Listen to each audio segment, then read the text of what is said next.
Hey everybody, and welcome back to the Shadows. Episode 12 of Welcome to the Mind of the Shape. And with episode 12, it'll be the last Welcome to the Mind of the Shape. Yep. Since we're gonna be covering Halloween ends in this one, it is going to be the last one. Until we either get another Halloween movie or we get a TV series, or we get something to where the Welcome to Mind Shape will come back. But it is kind of sad, though. This will be the last episode. But we got other things. But I do got some big plans coming after this one. So you guys stay tuned to the end to see what the big announcement is going to be. But without further ado, everybody, of course, I got my partner in crime. She's always with me, and we've been through rocking pretty much with the Welcome on the Shape, and she's awesome. And of course, she's actually part of the big announcement coming at the end. So, but y'all know I love her. Give it up for basically Brittany. Hey everybody! I'll hear your mic's on this time. It is. It's actually on when I'm saying hey. How you doing tonight? I'm good. You know, I told you I was dealing with a fussy toddler. Yeah. So, but she's out for the count tonight. So, my abuse is over with. That's what it is. It's abuse at this point. Can you call? What is it? Parental abuse. I'm gonna call. What is it? Parental Yeah. Elderly abuse. Go file some charges. So how do you feel about this being the last episode of Welcome to the Mind of the Shape? I'm sad that this is the last episode, and we're ending with a banger. So yeah, we are. But it's a little bit bittersweet because it's been fun going over these Halloween movies and talking about them. So who knows what will be next? Well, hopefully in the next couple years, so we'll actually get another Halloween movie back. We get Michael back. Hopefully, something will come up. Hopefully, like a TV show or another movie or something. Well, maybe not so much as going back, but maybe like going in between times where he had disappeared. Yeah. Well, I mean, hopefully we get something. I don't want to be in my 60s and Michael Myers comes back. I don't want to be that. I don't want to be that old now. At least because I'm going to be 30. I'm going to be 33 this year. So hopefully, around the 40s area, close to the 40s area, we'll get another Halloween movie coming out. Hopefully. Oh no. So speaking of birthdays, you say you're going to be 33 coming up. I haven't even hit 30 yet, but I'm like one of those people, like, age doesn't really matter. Like, I'm not like, I'm getting so old. Like, I have friends who, like, lying about their age still. Like, no. Like, I can't wait to be that old crazy lady that just shouts out random things. It's okay because I'm that old lady. And it's like, oh, she's old. But I was talking to Jazzy the other night, and I was like, it'd be a really cool 30th birthday party theme if everyone dressed up like a Harry Potter character or a specific house if you wanted to. Yeah. And then on the cake, it would be like my 20s, in whatever, robe it's in. But then my 30s would come out as Voldemort, and it would go, Avada Kedavra, to my 20s. I thought of that. I was like, that'll be lit. There'll be like a lit poster or like for a cake decoration. Yeah, I would. Like, I'm keeping that one here. I got 2 years keeping that here. I still love it when when you mentioned that when they came to like when Legacy Hogwarts came out, whatever, for the new video game. Yeah. And it says what everybody wants to do in the game, whatever, you show everybody doing this, whatever, flying brooms, whatever. It's like what I want to do. That's all people want to do is get that spell, because like once you have that spell, then it's over with. Yeah. Like but I feel like that's gonna be like really. I haven't got the game yet, but my best friend has it, and I've been like watching over her shoulder as she plays, and it looked pretty fun. So I might have to get it and start out, and I'll probably be like last. I want it to be like where you can play multiplayer, like online. I feel like that would be more fun. Yeah, that would be more fun. Yeah. There's a lot of games I come and play with coming out, but I mean, the only thing I've really been playing, if I ever play Xbox with my Apex Legends. Okay, yeah, I know. I haven't. I think I've played that one, but not like seriously played it. Yeah, well, my boss got me into it. He's a big gamer. He's a big Apex player. He's actually number 64 in the world. Oh, that's tight. Yeah, To so be that he's high up there. all right. Well, before we get started with this amazing movie, we do have our first comment of the night, and of course, as always, Mrs. Shape in the Shadow says, "Hey, congratulations, babe, on 900, almost there. I love you. Oh, I appreciate that. Yes, we just." Hey, girl. Yep, today we just hit 900 subscribers, and I just want to thank everybody who came onto the channel, subscribe to me, and go listen to this all the time. I really do appreciate each and every one of you, and yet we're already close to that 1K. So it's actually I never thought when I started my YouTube channel, I will actually got anything, 100, 200, let alone 900, close to 1K. So that's awesome to me. So It's a big accomplishment. Congratulations! Almost at a wow. Yep. Then my head's gonna get bigger. As it should. You should get that stardom. You should let it just empower you. Yes. So, all right, let's get right into Halloween Ends. You take it away, Brittany. I'll let you go first today. Okay. Let me see.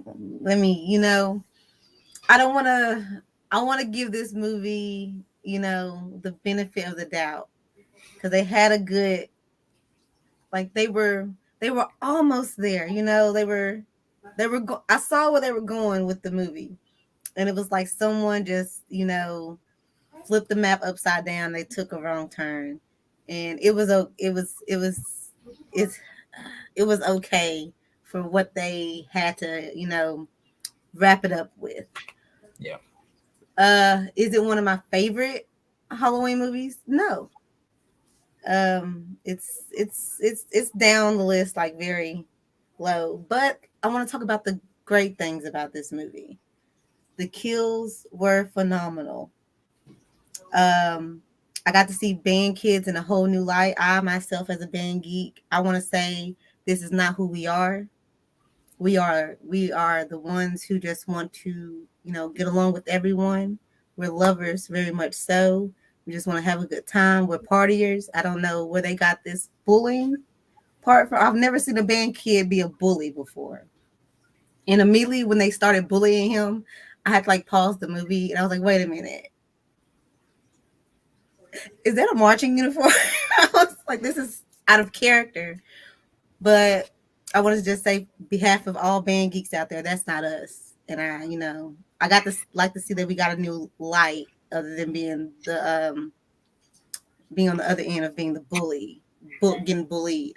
But yeah, the kills were good. Jamie Lee Curtis, her acting was good in this one. I like, for what little that we got.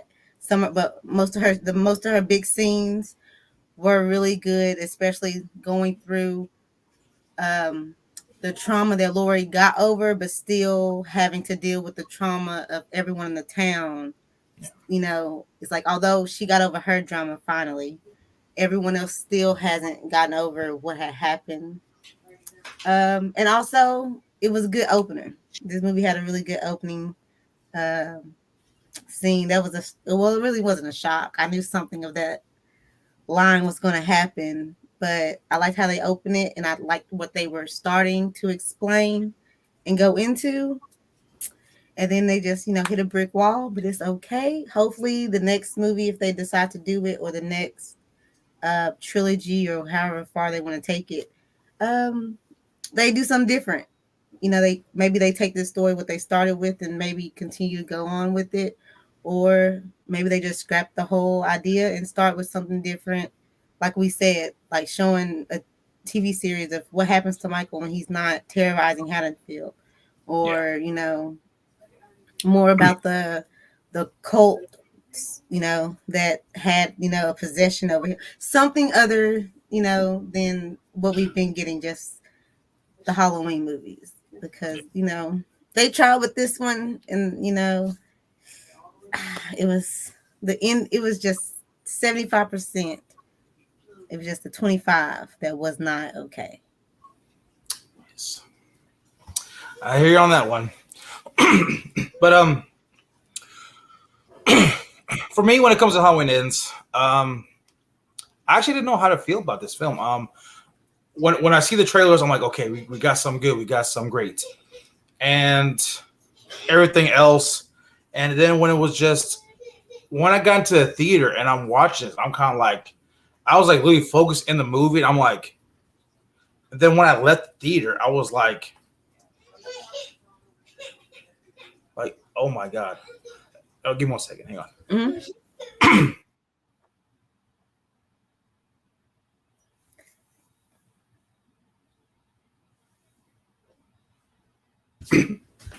Sorry about that. The little one got up a little bit. Oh no, trust me, I've been listening to it all day long. But because I said we went with some friends or everything else, and he's like talking about it. It's like, man, how'd you feel the movie? How'd you feel the movie? Because he's not really big in horror films very much, but he went with us because like we're all good friends. Like we kind of did double date with them and stuff, and he came along with us, and he came along with Halloween Kills, and but he knows how much it means to me, Halloween and everything else. And he's like, how'd you feel? How'd you feel? How'd you feel? Like, I don't even know how I feel. Like, I don't even know what did I just watched. I'm like, I'm still like, this is what we got. This is what you're giving us. This is Halloween Ends. Like you literally in Halloween Kills bump Michael Myers up as this unstoppable killing machine. Going through fires, getting beaten by the mob, getting a pitchfork in his back. I mean, everything imaginable this guy went through, and he still came out on top at the end of Halloween Kills. And then when we see Michael, he's this bare old man. Like, what were you doing? Like, what were you thinking? And then of course people say that he got beat by Corey. Nah, he really didn't get beat by Corey. He slipped. You see his leg, like he slipped and fell. Yeah, he definitely. It was definitely got the wind knocked out of him a little bit, and then that's when Corey took his chance to take the mask off. So Michael did not get beat up by Corey. He slipped. You can see perfect day he slipped. Yeah, he slipped. It was definitely the sewer helped out Corey a little bit. That's right. But it's just, but even watching that, and I get home, I'm thinking about what's going on, and then as I'm slowly going through my mind about Halloween Ends and just thinking about it and visualizing what happened, why was this Corey character here? Why was this here? Why was Michael so fragile? And then of course it's then dawned on me, this is more like a psychological film that they're giving to you. So. Michael Myers is pronounced as the boogeyman. So he's the boogeyman of Haddonfield. Basically, he cursed the town, the curse of Michael Myers, right? And, the town starts to, when Michael's disappeared, the town starts to have those, murderous intention. People are dying, people are killing, hanging themselves, and everything else. And then we get to Corey, and he's just, this regular old kid, happy-go-lucky. He's going to college, he's going to do this, he's having fun. He just want to babysit, them and help them out. He's a good kid, and then this accident happened and killed, accidentally killed a kid in a way, which, I mean, granted, they kind of stated that how high that the banister was. There was no way that Corey had enough force to kick that door. Yeah, I saw that. Banister. Yeah, I was like the door, and then the way the door was, it was like, okay, maybe if the door was closer, maybe, but it was a good distance between that door. It's like the boy would have had to fake fall, the whoa for a good minute before he actually hit the banister and went over. So yeah, that was a little bit dramatic. And then also, I know everyone has their fears or whatever, their little paranoid. But Corey, that was the most dramatic scene. He panicked. He panicked and he got really upset. And the words that were coming out of his mouth meant more to the parents from behind the door than what was actually going on in the house. And I could see how they, when they opened the door and saw the scene, how it would look. But I just think he just overstepped. Maybe he shouldn't have been watching this kid. I think this kid was just a little bit a little bit advanced. You know, sometimes there's kids who they need a certain type of babysitter. Like he maybe needed a more chillax type babysitter. Corey seemed like he had a set schedule for how things was going to go, and this kid just wanted to have like a fun, you know, Halloween night, and it ended badly. Yeah, and of course, but then of course you get that iconic scene to where in '78 where Michael's looking over the banister with a knife. You get that iconic scene with Corey, which is pretty awesome. But again, it's just. But then after a while, you see what happens to Corey. You know, everybody hates him. He's a kid killer and everything else. And basically, the town put all their focus onto Corey. In a way, kind of forgot about Michael because Michael disappeared. So now, as his mother stated, they need a new boogeyman. They need a new face, you know, to point the finger at and blame. So in a way, so if Michael gets his powers from, you know, fear and everything else and killing, right? If the fear is getting focused on another entity, which will be Corey, then Michael Myers ain't getting the fear anymore. I mean, not very much. Yeah. No. I feel like maybe they just feared him coming back, and that's why they put so much onto what, you know, the situation that happened with Corey.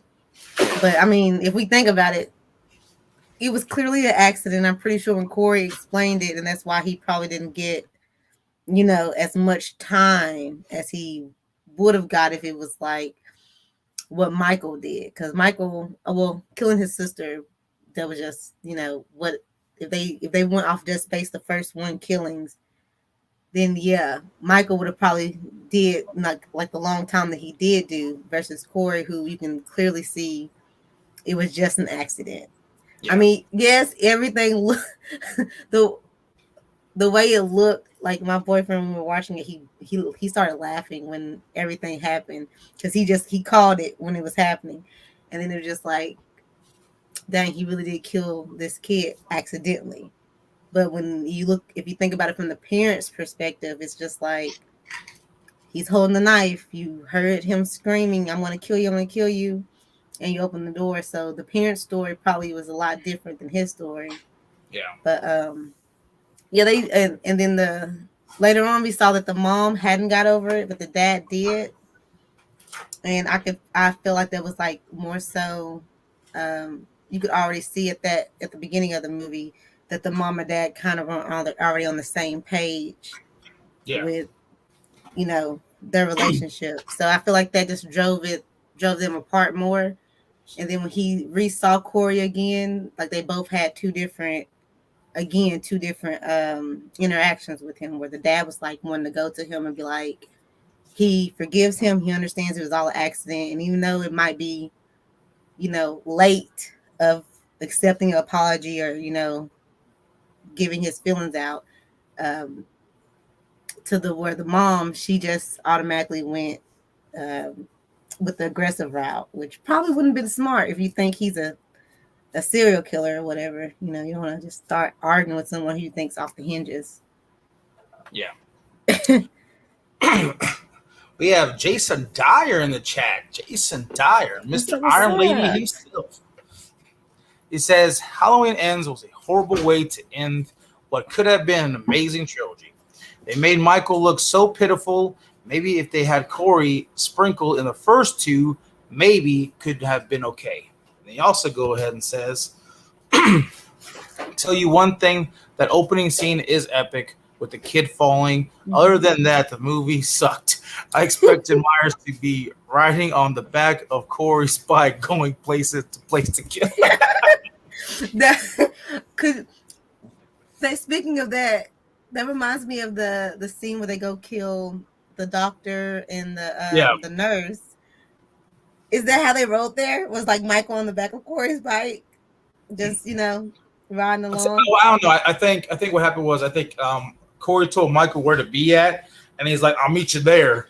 And then Michael's like this. Like, I don't know how you get an answer. Like, and just kind of walked away. So then, pretty much, that's how they got to the doctor's house. They went separate ways. They went separate. I just wanted to see, like, wouldn't it be crazy? You driving down the street and you look over. It's like, is that Michael on your back. Myers? This is Michael. Just hold. He's more. I feel like Michael's more of the waist, more of a waist holder. Oh, waist guy. Yeah, he gets more of the waist guy. On Corey's waist. Yeah, holding on like Allison was, just holding on, cheek against back, just a little bit. That I feel like that's how. Looking at him, brush the whole combing his hair while he's riding. So let me fix that. You got a little.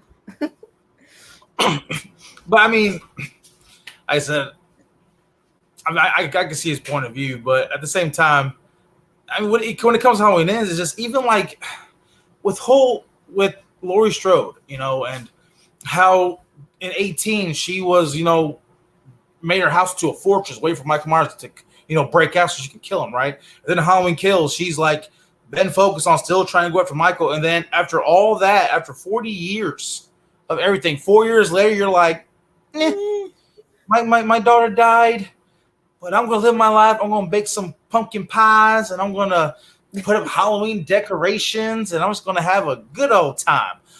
What? Like, Michael Myers is still out there. They never caught him. He is still out there somewhere. And you're all like, I need to get over Michael. I need to get over this. I'm just going to live my life, live my happy-go-lucky, not let fear control me anymore. At the same time, if I was in her shoes, I'd be like, okay, like, hey, Allison, Michael's still out there somewhere. Mm-hmm. So we need to either try to find him or we're going to wait for his return.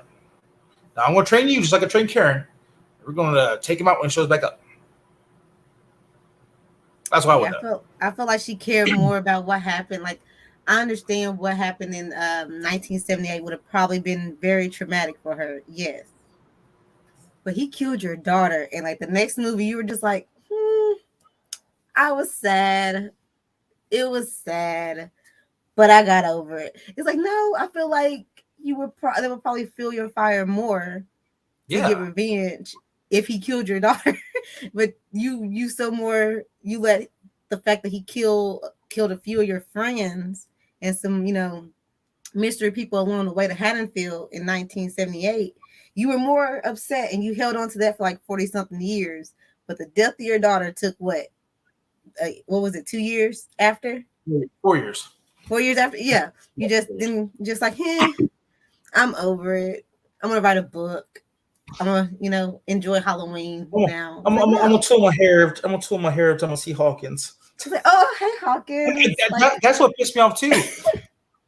They established they had something going on while they were in the hospital in Halloween Kills, and I was expecting her and Hawkins to be like together, living in the same roof with Allison. Now I can see if her and Hawkins got together, and she was trying to get over everything that was going on, and Hawkins was there to help her.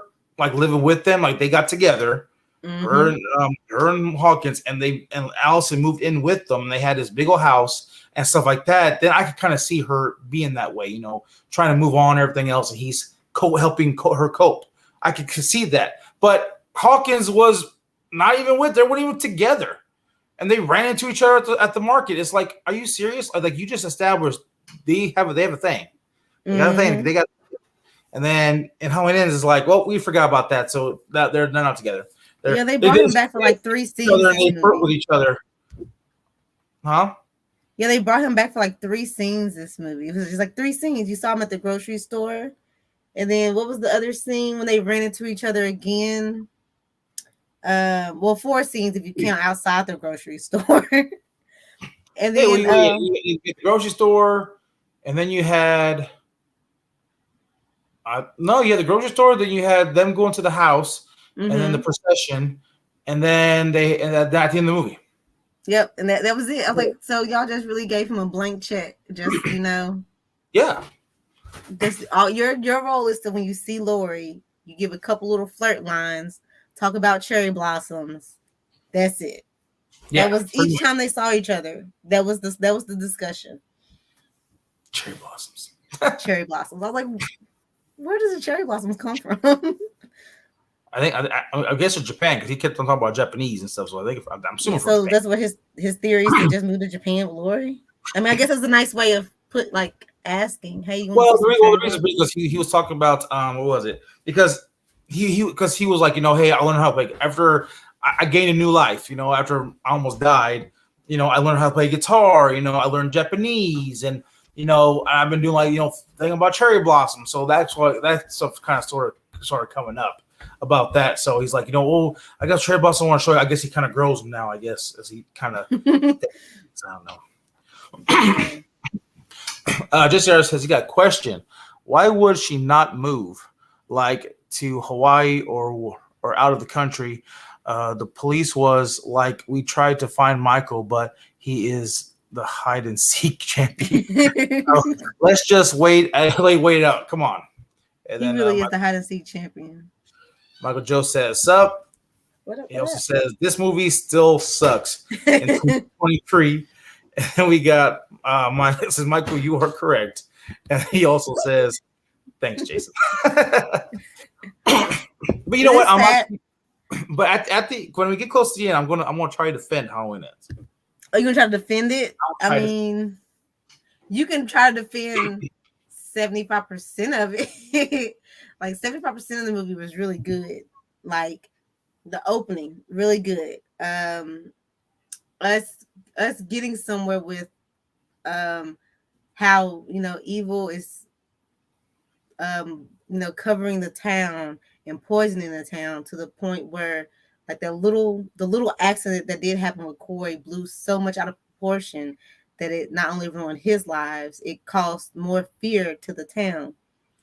Yeah. So that, and see where they were going somewhere with this movie.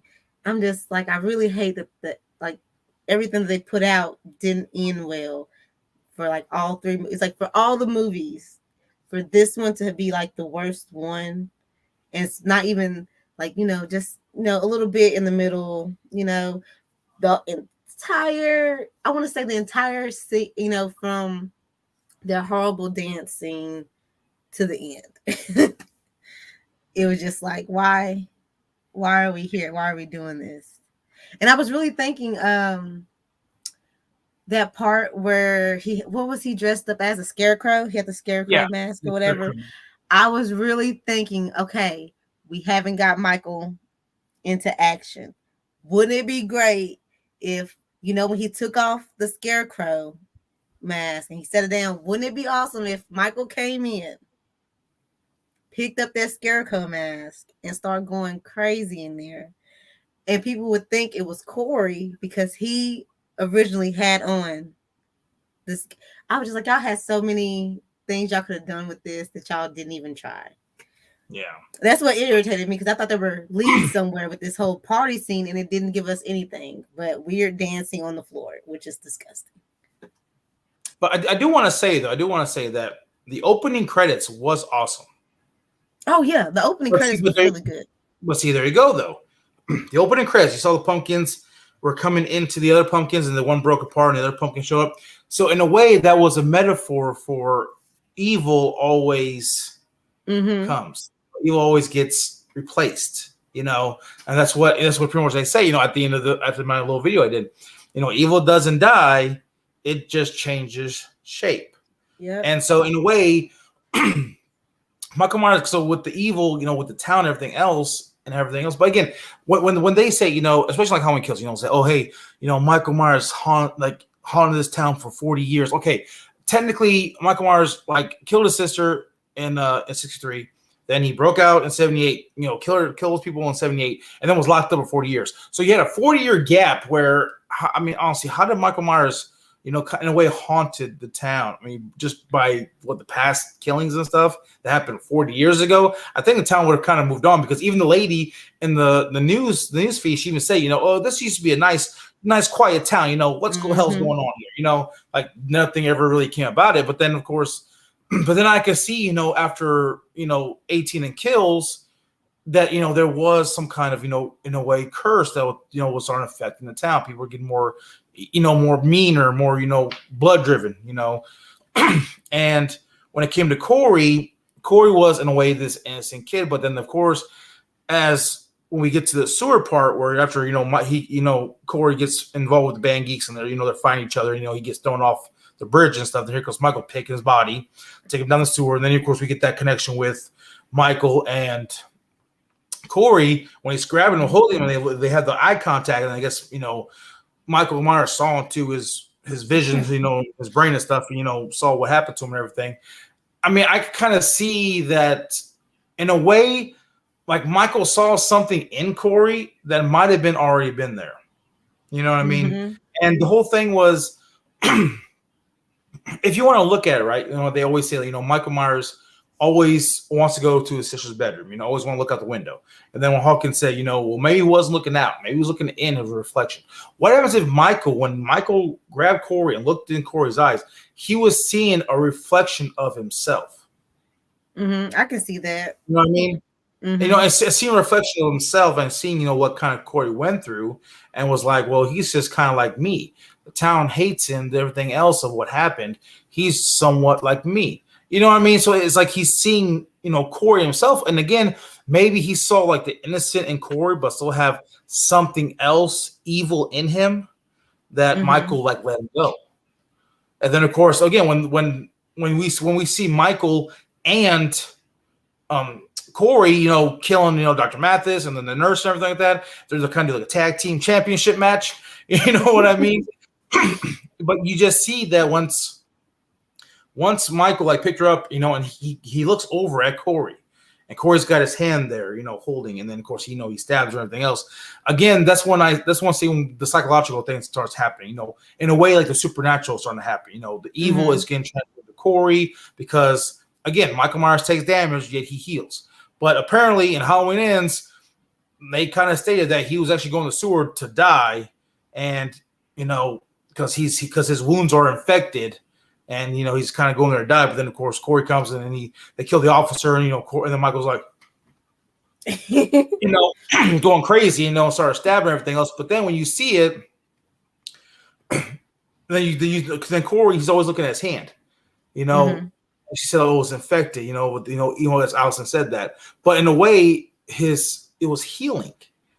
So the more, when Michael killed, the more he kills, the more he transcends. So the more Corey kills, the more he's transcending. And then that's when I figured out, okay, well, there's a connection. That there's something in Corey that Michael sees. But then if you want to think about it, if you want to look into like a supernatural type thing, Michael's body is already older, weakened, and damaged. Mm-hmm. He needs a new vessel. So who was to say that once, Michael would potentially die, that the evil and essence that's in Michael will get transferred over into Corey, and then Corey actually becomes Michael Myers. Now that would have been a good ending, like if they would have taken Michael to the what was that, a garbage compactor or whatever, and after they threw him in, like after they threw him in, it would have been awesome if it would have did the what they did in 1978, do flashes from, scene to scene of what happened, and then go back to Laurie's house and see that Corey's no longer there, like his body's gone. Now that would have been really good, and that would have been a new opening to a whole new movie, a whole new story. And I also thought that with where I thought they were going with the whole Michael in the sewer, and how he did bring the first guy to Michael. I thought that was going to, give Michael that extra, like how they did it in Kills, because it's like he was weak, but it's like after he killed a couple people, it like did something to him where he just like got strength all of a sudden and was able to, keep going. So I thought that's what that was like. Oh, Corey will bring a couple people who bullied him into the sewer, get Michael strong, and then he'll like take Michael out. It's like, okay, now let's go finish off this list of people who did me wrong. And that's not where they went. But I mean, they kind of went that way, but then they switched to Corey wanted to just take over and be Michael, like fully be Michael. He wanted the mask and everything. And that fight scene with him and Michael with the mask, that was hilarious. Because I'm just like, a regular Michael would definitely take Corey. Like, there's no way in the world that it was really the sewer. Like, that sewer helped.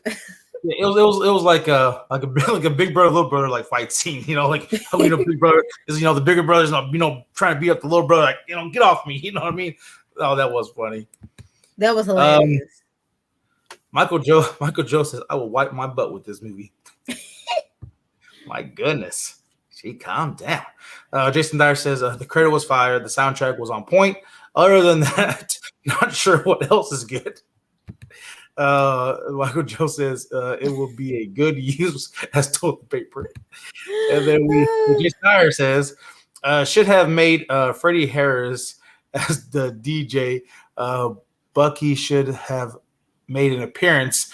The movie should have ended with Halloween 3 cliffhanger. That would have been awesome. Did Halloween 3 cliffhanger? I'm telling you, with Corey's body missing after they shredded Michael's, that would have been a great cliffhanger. Because now, where did Corey go? Yeah. Where did Corey go? Michael Joe says should have died in Resurrection, and then Horror Gang's in chat said, "What's up, guys? What's up, Horror Gang?" And then it says, let's see here. We got a couple other ones to get to. Jason Dyer says, after all the dogs Michael has eaten, would have been epic when Myers went through the grinder when he came out and packed the back of dogs started eating him. Oh my God. He also did another one. Halloween Curse movie will be interesting. Okay, now that's okay. I kind of want to touch on that about the whole, cliffhanger type deal. Okay, because I actually made a video of this about Halloween 3 Season of the Witch, right? At the end of Halloween 3 Season of the Witch, you got Jason. So Jason. You have Dr. Chalice. He's screaming on the phone. Trying to stop the commercial. Like stop it, right? Well, then it cuts to black. And then the movie's over. So you kind of get the cliffhangers like, well, did he save the kids? Did the commercial get shut off? What happened, right? Well, there was actually an alternate ending to where when the credits rolled, you actually hear the children screaming. So in a way, he did not stop the commercial because when the credits rolled, the children were screaming. So, but so it kind of wasn't really a cliffhanger because you hear the kid screaming that he didn't stop the commercial, but they decided not to do that, but give you the imagination and thought, did he stop it? Or did he not stop it? What happened? Like they said the kids, he not said the kids, like what happened, right? If they would have done this in a way with Halloween Ends to actually give like something, because again, they didn't really show Corey's picture at the end. When they had the news, Corey's picture was not there. So if they would have done that, to where they would have left, and then at the end, they kill Michael, they track back to whatever. Then they walk in back to the house, and Corey's gone. Now that would have been something I can kind of see if the evil fully got transferred into Corey, and Corey walked out. But again, I heard that there actually was a thing where Corey actually got shot by Allison. He fell off the balcony.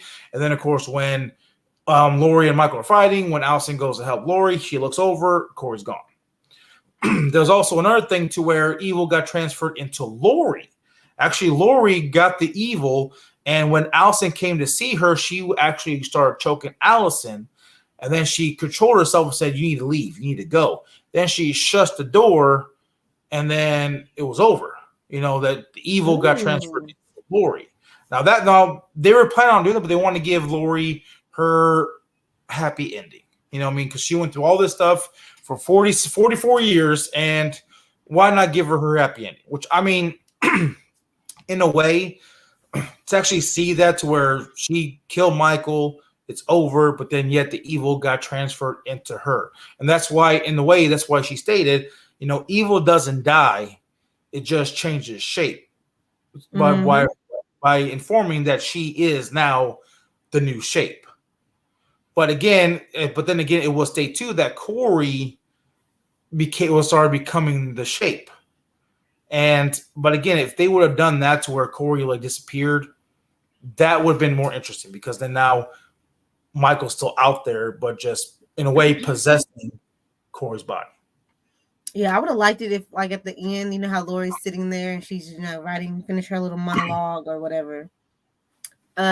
She still had the mask. Wouldn't it have been? I thought it would have been really good if Allison just blindly walked in there and put the mask on, and then Lori turned around, it'll be just like remaking what happened to Michael in the first 1970. Well, it wasn't 1978. It was 1960 or 50 when he killed his sister. 63, yeah. So it'll be like remaking that same scene over again, with Lori turning around and putting her hand up, and it'll freeze, and we just see, Allison with the knife with the mask on standing there. That would have been a good ending too. But I did hear there was two. I did hear there's actually two different deaths for Michael. Like the one was where they took him to the junkyard. They tie basically all his limbs in his head to the end of cars, and then like they started doing like the flashback scenes with like Lori and Allison and everybody else, and then they hit the gas and they ripped Michael apart. That was one. Ooh, I was like, okay, that would be nice. Yeah. The other one I heard was when they actually, in a way, like took Michael's body into the junkyard, tie him up to a pole, basically hung him up on the pole, and then started like beating the crap out of him, sending him ablaze and everything else. And then every time it hit landed, a flashback happened. Every time another hit landed, another flashback happened. So that's why I heard there was actually two other endings like that. And I was kind of like Michael's death, and I was kind of like, well, I don't think. I mean, I in a way, I would kind of like to see that better than freaking in the Shredder. But I mean, that's just my opinion. Because I mean, a Shredder is pretty much in a definite death. Like there's no way unless they're gonna unless they're gonna do the whole child's play. Yeah, regenerate himself.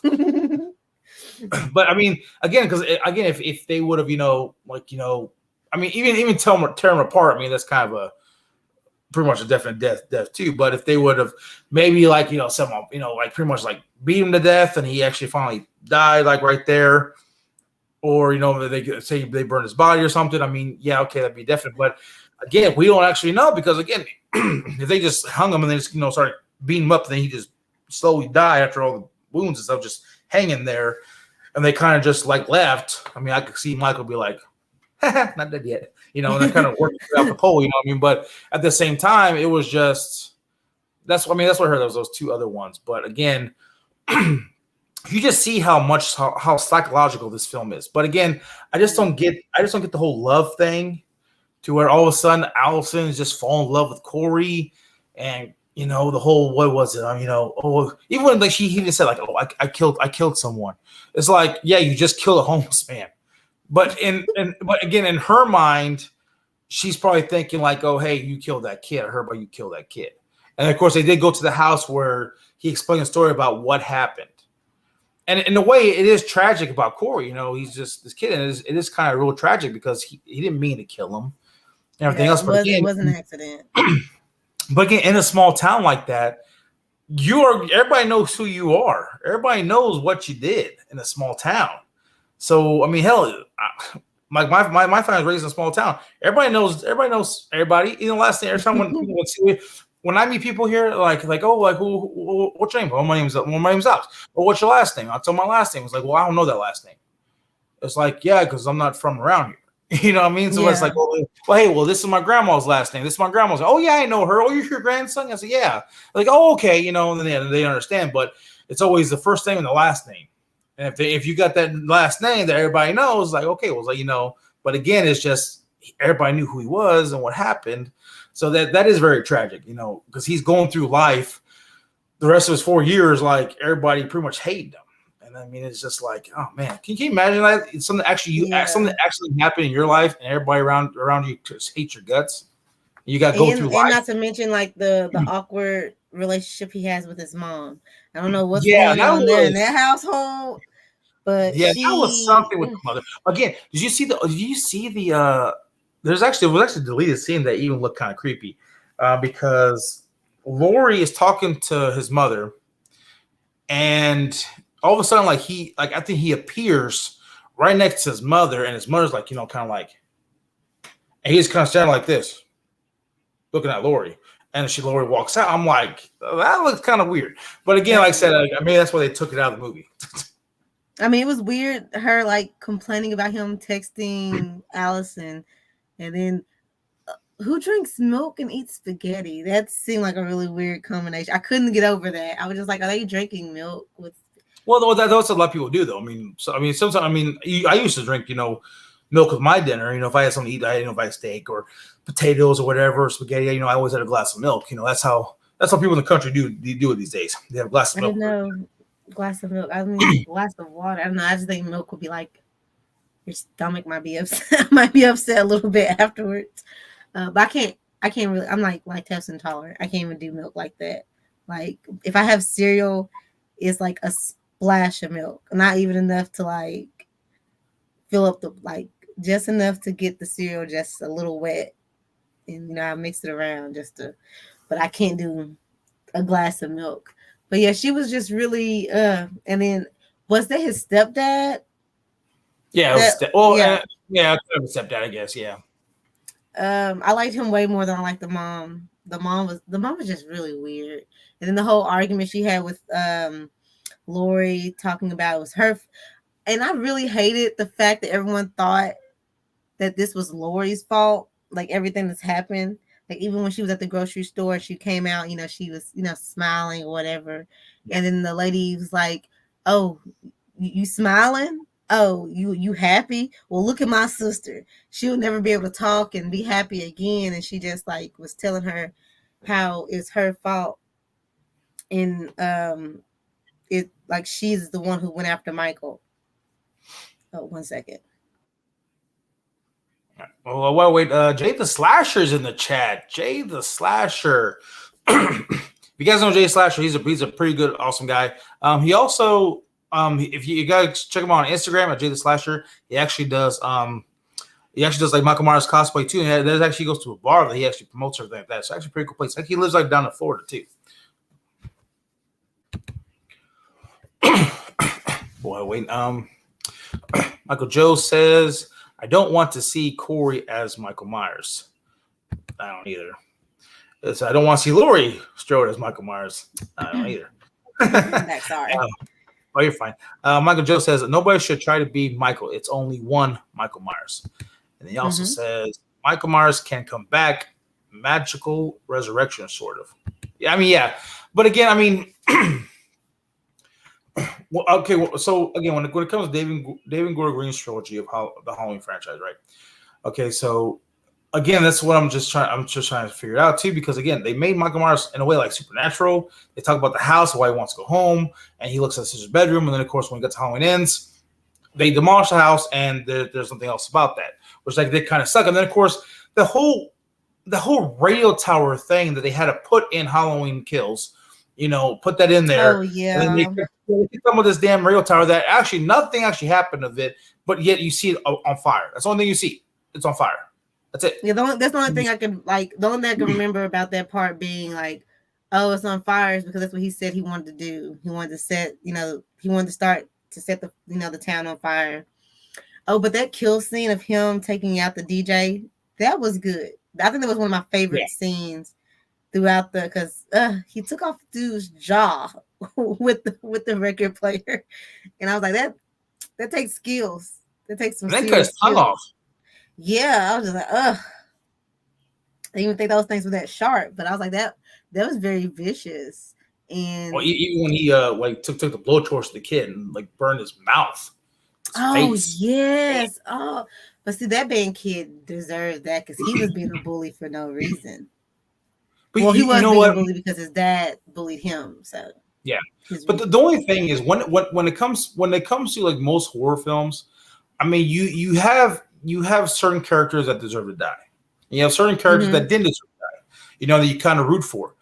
But in Halloween Ends, there was nobody, that you're kind of rooting for to still live or whatever. Everybody in that movie deserved to die. Everybody. Well, that one main girl who like kind of felt remorseful towards the end when her friends. Yeah. I was like, no. Yeah, I see her.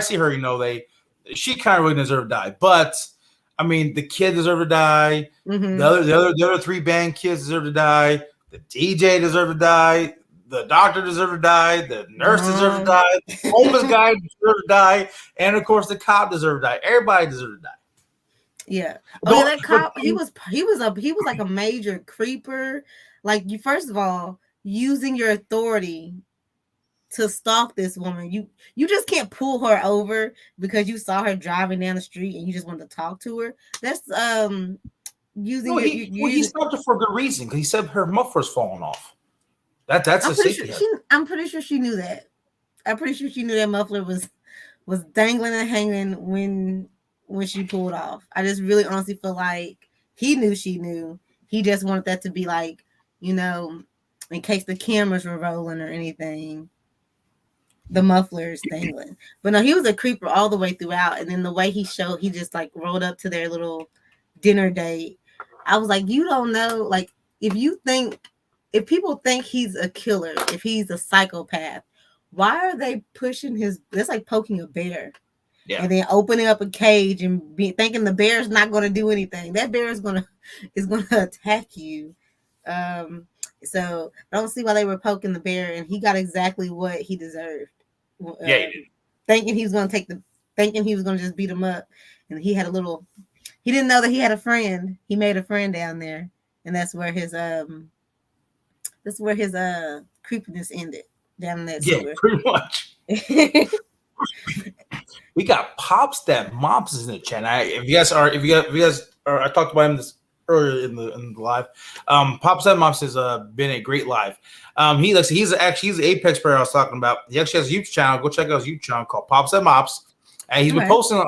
He's posted a lot of shorts of his Apex gaming and everything else. I mean, this guy, he's number 64 in the world. 64. Can you imagine how hard it is to get to 64 in Apex? And he is a Masters at Apex.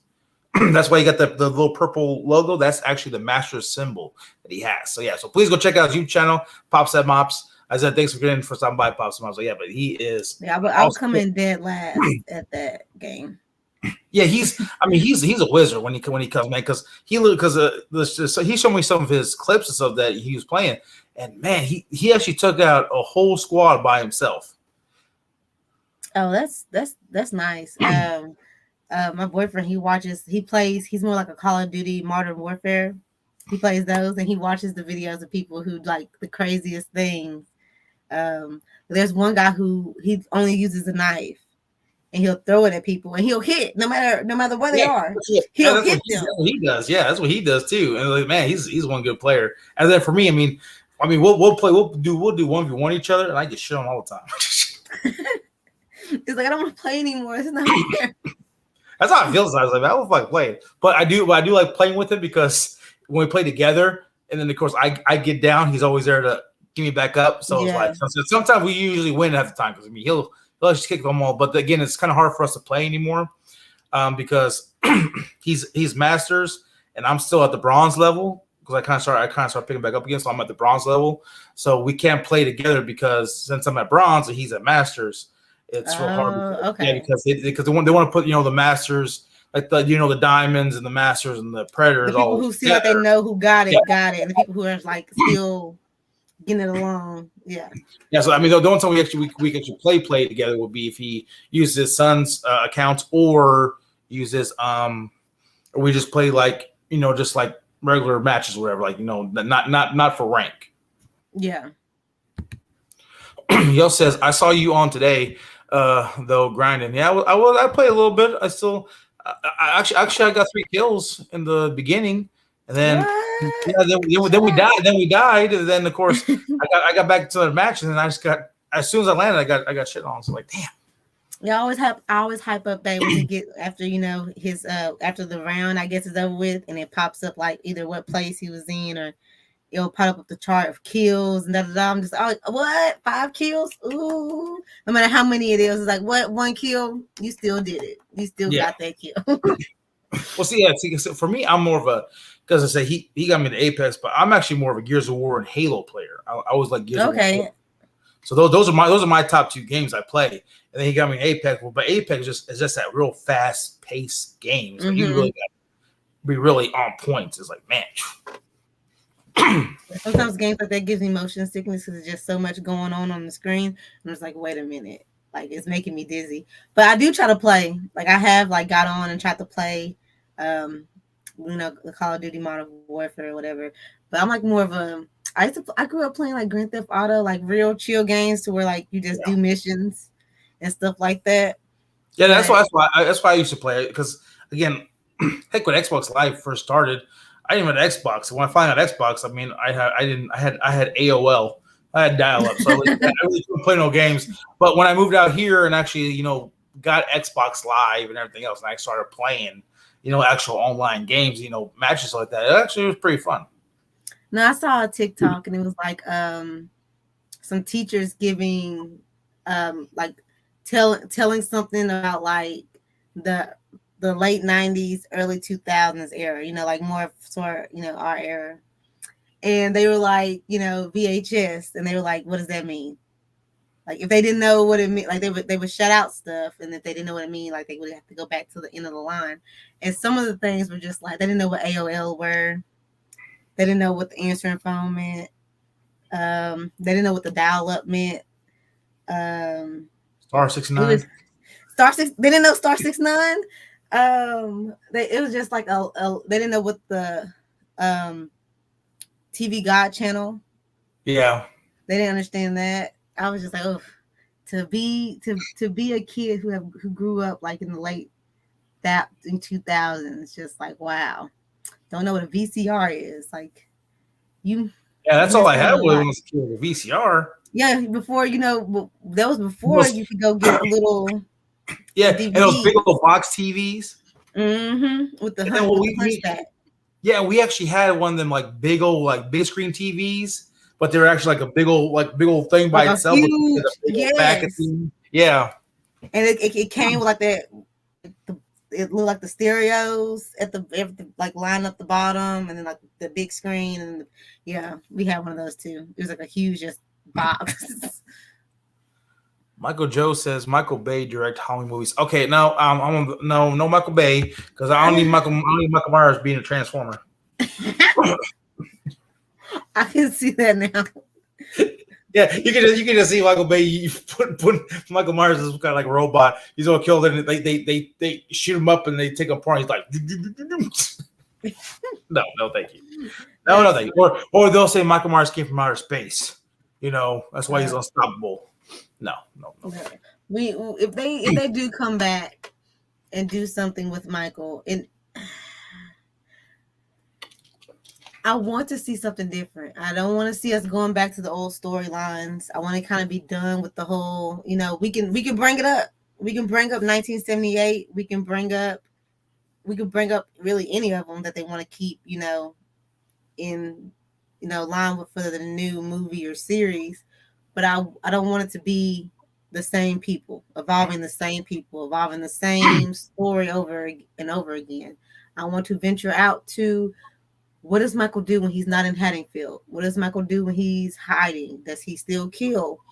Do other people outside of Haddonfield really know the story? I mean, yeah, they know the story of Michael Myers, but have anyone ever been affected? Like, I'm pretty sure everyone who lived in Haddonfield and happened to didn't all stay in Haddonfield. That's weird. If something like that happened to me, I would be moving out the next day. But we saw with Lori, they just stick around. Everyone just stuck around all these years. But I would have definitely left.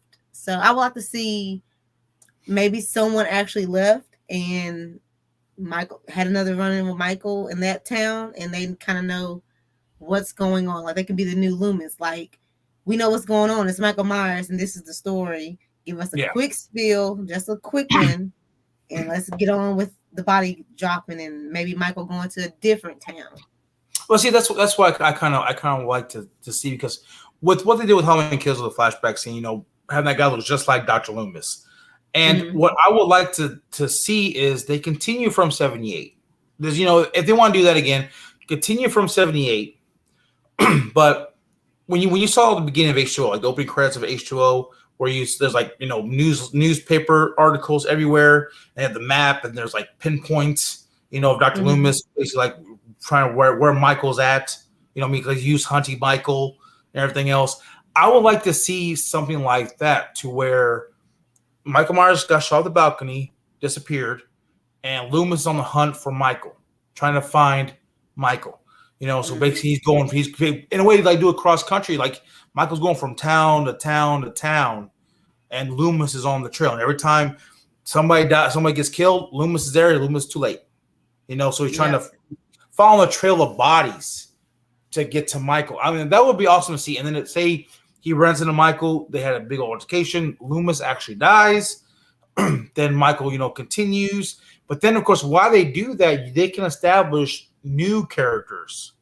Along with so say they did like a trilogy of this, right? Loomis dies in the second one, and then now, but now you have these new characters being developed to where it's continuing, or they maybe they run to Michael, or in a way have new characters each time. Michael Myers went to this town, kill whatever, Loomis right there. Then of course, second movie, new characters, Dr. Loomis dies.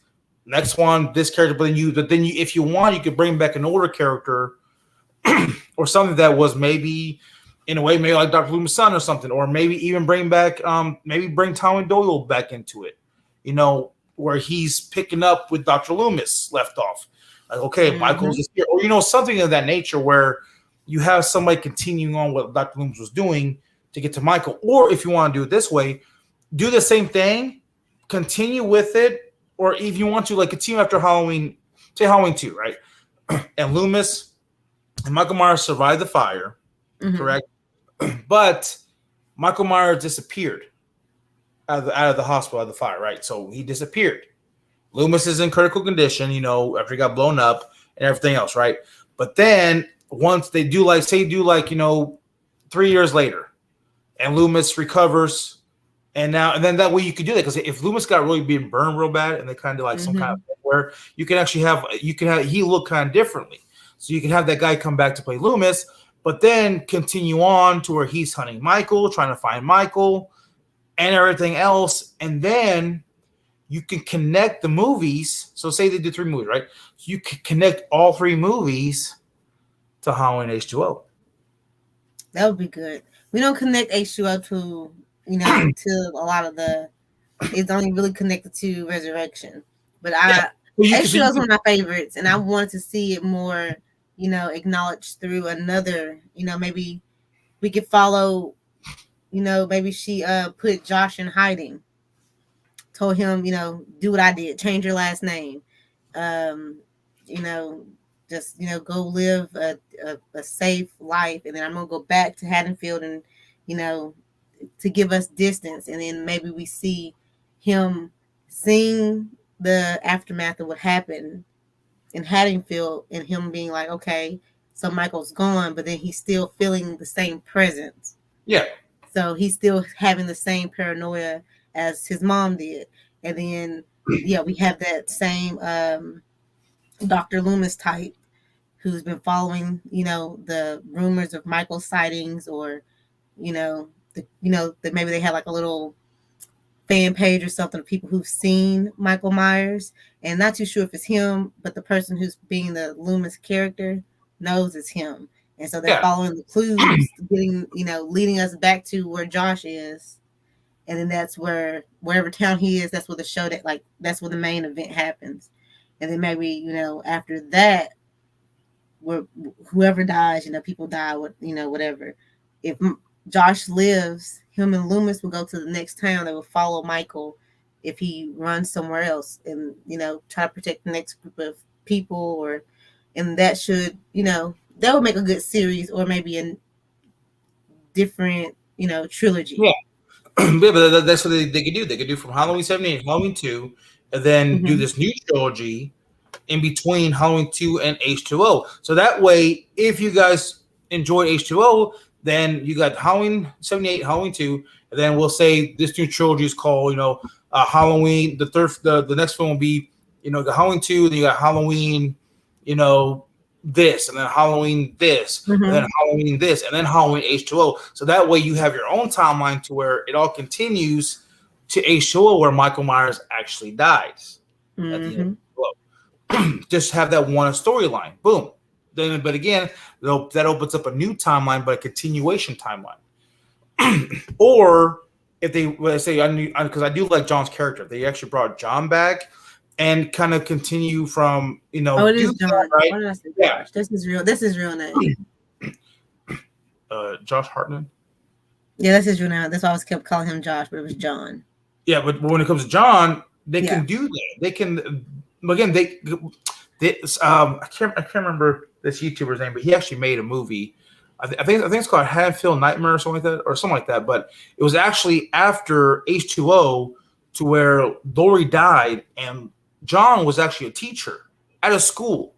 Mm. He had a daughter, and then he found out that Michael Myers was back.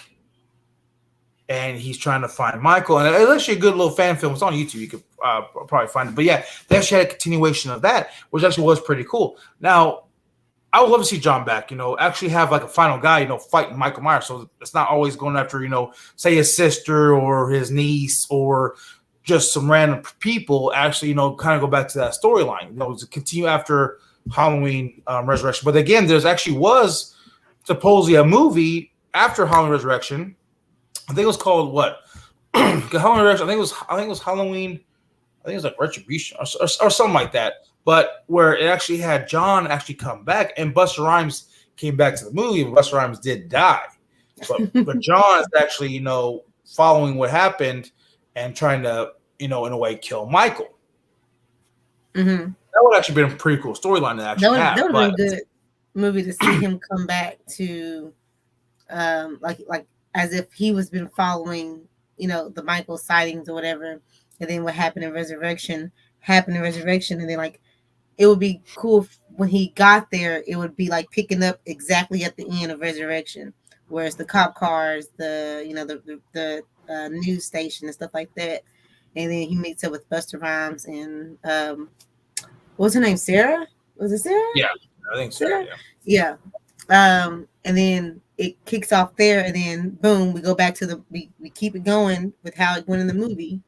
We go to the morgue, and Michael can sense that John's finally in this town again, and then boom, we get the eyes open. Yeah, that would have been good. Michael Joe has a question. He says, "Who will win, Michael Myers or Vecna?" Ooh, maybe Vecna. If we're talking about Supernatural Michael, I think Supernatural Michael. But well, I don't know, because Vecna like mess with his like he can like he can paralyze him and. But if Michael Myers Supernatural, it'd be kind of hard. If True. we're talking about Supernatural Michael. True. Yeah, it depends on which. It might depend on which Michael we're dealing with. Like if we're dealing with like old decrepitated. Decrepitated? Did I say that word right? Decrepitated Michael? Yeah. If we're dealing with like old, out of here Michael, yeah, Vecna probably has a chance of getting in there and winning. But let me see, 2018 Michael probably not. Not even Halloween Kills Michael, probably not.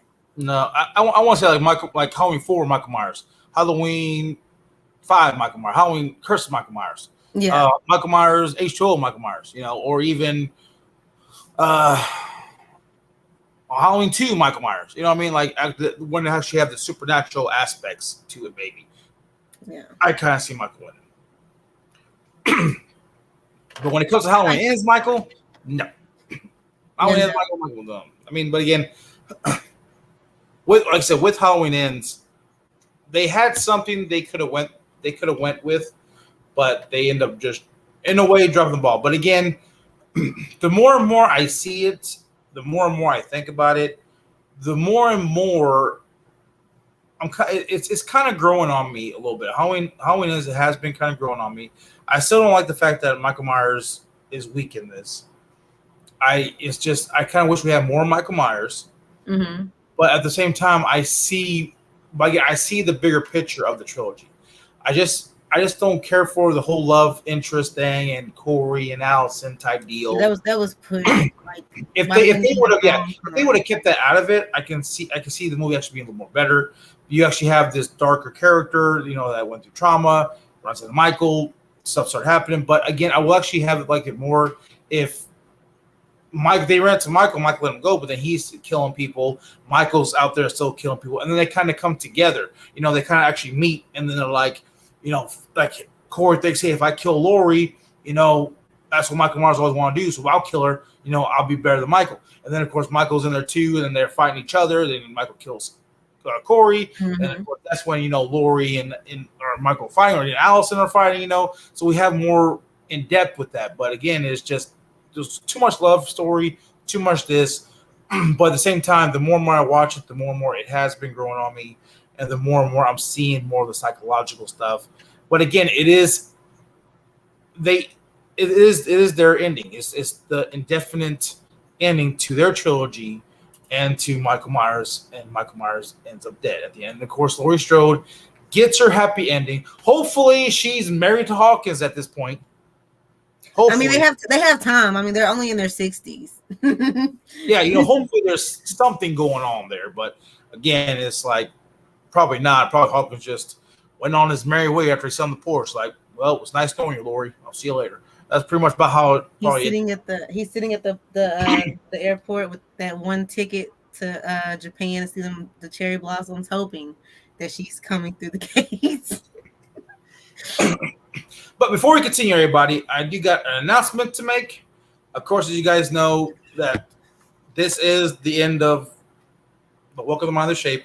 Okay, again, until something comes up for Halloween, Michael Myers comes back, a movie or a TV show, Welcome to Mind Shape will return for those as well. But in the meantime, since this is the last episode of Welcome to Mind Shape, me and basically Brittany actually have a podcast together. Of course, we got the one with Helvington, or Outcast podcast, but we do have a podcast together.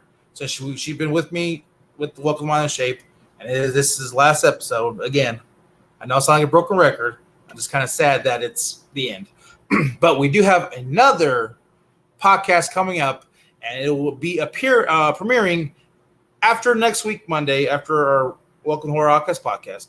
And it is called We Love Horror.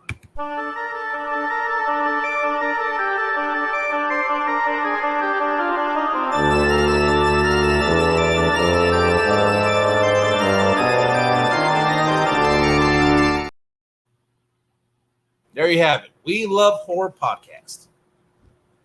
Yay! Spirit fingers. I can't wait. I'm really excited. Yes, and then of course, since we're just together, you're actually going to be picking our first topic. Ooh, and I have a free range of I don't know how many movies, and wait, are we just strictly movies or also TV shows or anything horror related? Anything horror related, but you just gotta let me know what you're going to talk about so that way I can watch it, just in case I haven't. Yeah. Oh gosh. I have no idea. I would have to think of something. Ooh. Oh, it'll be a to continue thing. I'll let you know, and we'll. Because I want to make sure you've seen whatever it is I decide to pick. Oh. We got 2 weeks. Okay. Yeah, and we have our horror podcast Outcast podcast. Yes, or Outcast podcast. And everybody, this is another announcement.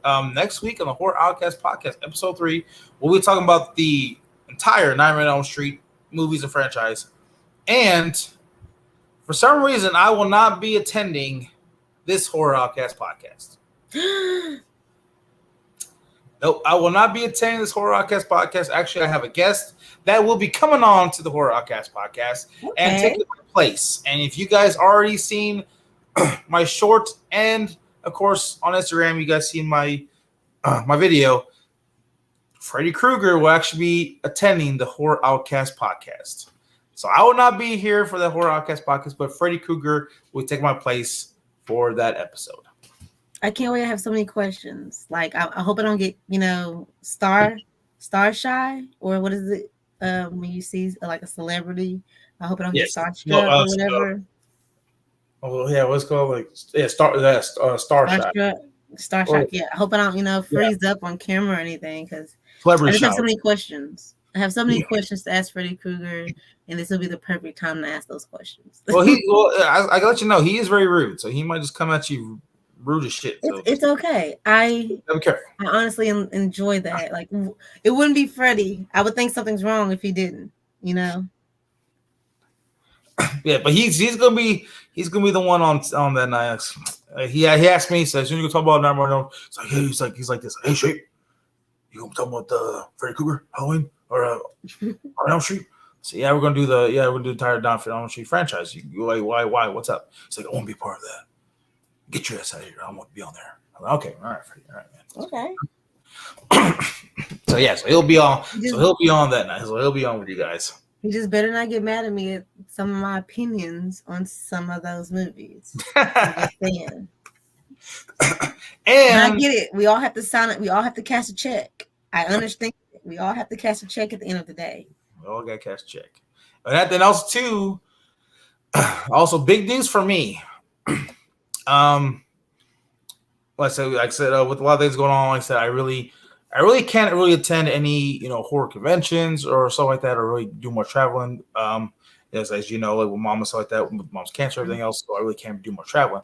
But we did kind of discuss things, whatever. And this October, I will actually be going to my first ever horror convention. Ooh, where are you going? I am actually going. We'll be going to Kentucky to Screamfest. Ooh, that would be nice. I need to do something like that. I need to plan. There's 2 conventions that. Well, the closest one to me would be in Oklahoma, and then there's one that's a little further that will be in Texas. But when I tell you like the names that they have for the Houston Horror Fest, like that's what got me. Like the first couple of names, I don't have the original Andy, Andy Bartlett. They had a lot of names. I can't even think of them all right now, but it was a lot of good names. And the one in Oklahoma, they have a couple good names, but I don't know which one to do. If I wanted to do either, but it couldn't be both. I have to budget right to try to do one. But we got everything booked, and the big names are going to be there at Screamfest. Is going to be Nick Castle, Daniel Harris, James Jude Courtney, and Kane Hodder. And there's going to be David Howard Thornton. There's a lot of people going to be at this convention, and yeah, I'm actually super excited because this is actually the first horror convention that I'll be actually going to. And so if I go to one, I want it to be like one like that where it's like I'm going and there's like a gag list of people that I know if I saw, like I wouldn't even know what would be the first thing that I would say. Well, I would like, hi, I'm whoever. Like, you don't know me, but I know you. Well, I'm really hoping to get like Daniel Harris and James Jude and Nick Castle be like, hey everybody, subscribe, or hey, hey, always remember, guys, the shape is always in the shadows. Always. I would have to ask them like, hey guys, if you try, it's okay if you guys, shop channel, whatever, blah, blah. It'd be pretty cool. Like what we want to say, like, let's say, always remember, everybody, the shape is always in the shadows. I think that would be cool. You should definitely just like, walk up and ask, like, hey, just, I know you're busy, but really quick. Yeah, because I want to get their autographs, and especially Nick Castle too. Because like I said, Nick Castle is an awesome guy. He's actually my favorite shape. He's my number one shape, and of course James Jude will be second always. But yeah, that's like I said, he's my number one shape, and actually get him, to say that, and of course sign something of mine. Oh, it's gonna be awesome. I can't wait to. Yeah, then Daniel Harris. I mean, we literally saw you as like a little kid, and then now look like. You've done remakes. I don't even know what to take. I think because the thing is I don't really want to take anything out of my collection. So I know they'll probably do posters or pictures or whatever. But I may buy something there and then freaking like buy something there and then like give it to them like, hey guys, can you sign this? Maybe. Hopefully. But I know you got to pay for those signatures though. Oh yeah, definitely. Maybe you could like take No, because then you wouldn't be able to. Because I was thinking to take one of my take a couple of my once to scale figures, and get them Oh, to sign yeah. it. Yeah, sign it. Was again, it's like I don't want to take them and then they either get damaged or they end up missing or something happens to them. Yeah. So I don't want that. So I might just just buy some there and have them sign or something. They might, because I know they'll have posters there where they'll sign. So a picture of them as the shape, whatever, and they'll sign it. I'll probably just do that. But again, I wouldn't risk taking any of your collective items, just in case you never know what might happen. Not saying that something will happen, but you never know. Like it might. Someone might. Then of course when it comes to like what if I want them to sign like the box, so like the one scale figure of the box, if they sign, and of course it gets rubbed on, the signature might get rubbed off or something. I don't want that to happen either. So. Yeah, smudge, and it's like it was pointless and waste of money. Yeah. You should take something and like put it in a nice little pocket folder, for safekeeping. After each signature, it's like, what are you doing? Oh, I just gotta file this real quick. 1 second. Let me just put this up. This actually kind of big news for me. So yeah, I mean, again, I said those actually the three big. It was three, or two. Yeah, three. Yeah, three big announcements tonight. Yes, for our new podcast, We Love Horror podcast. Of course, Frey's gonna be coming on the next Horror podcast next week, and then of course me going to Screamfest. Yes, you must take videos and pictures because I'm gonna stalk your page and like everything. Oh yeah, I'm definitely gonna be taking photos and everything. I'm gonna probably do a whole YouTube video. Just go live for the whole convention. I'll tune in. Yeah, and Mr. Ship asked me, she was like, "Are you gonna dress up as Michael and walk around the convention as Michael?" I said, "I'm thinking about it. I would do it. I really think about just as Michael going down there. I mean, maybe for like half of it, yeah, and then like the rest of it, just you. So just so you wouldn't be so high in the overall, not the overalls, but yeah, the overalls and the mask and everything. But that would be pretty cool though. Actually, get get a picture with James Jude and of course Nick Castle side by side. Yeah, side by side. That would kind of be awesome. That would be really funny. Miss Shea asked me, she was like, we're going to ask James Jude. I said, I want to ask him the forbidden question because I know he's going to say no. But I was going to ask him, hey, man, can you put the mask on? Because as James Jude did say, he said that's like number one question people ask him is he can put the mask on, and he always declines because he said if he puts that mask on, he actually becomes Michael Myers. Mm-hmm. He said the reason why he's more in control with the boundaries of the movie, the movie set. So he's more in control of the boundaries, so he knows what to do. But he said, out of that realm, and he puts that mask on, he becomes Michael Myers. So that's why he never puts the mask on. And there's some people who they really get into character, and I mean they really have to get into character, especially if it's like a so in-depth character. There's a show I watch called Snowfall. Well, I don't watch it anymore because it's over.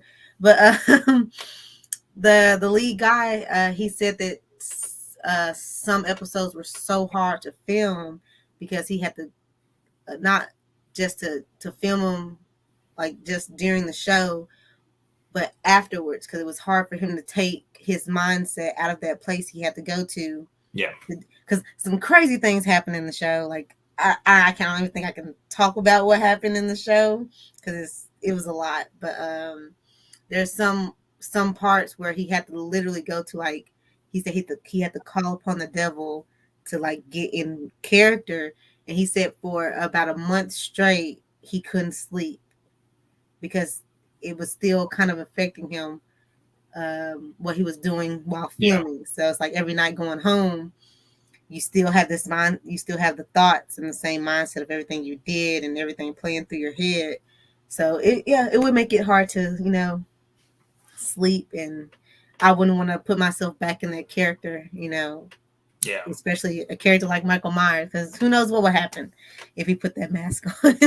That's how I feel too, because there's someone when I get all suited up and I put that mask on, it's like, oh my God, I'm like the homeless guy. Oh, Michael Myers. that was funny. I was like, yes, sir. Yeah, I'm pretty sure you're high enough to feel like Michael Myers. Yeah, he was real. He's like, you get back in there and you give me that mask. I'm Michael Myers. And then he gets stabbed. He's like, ah.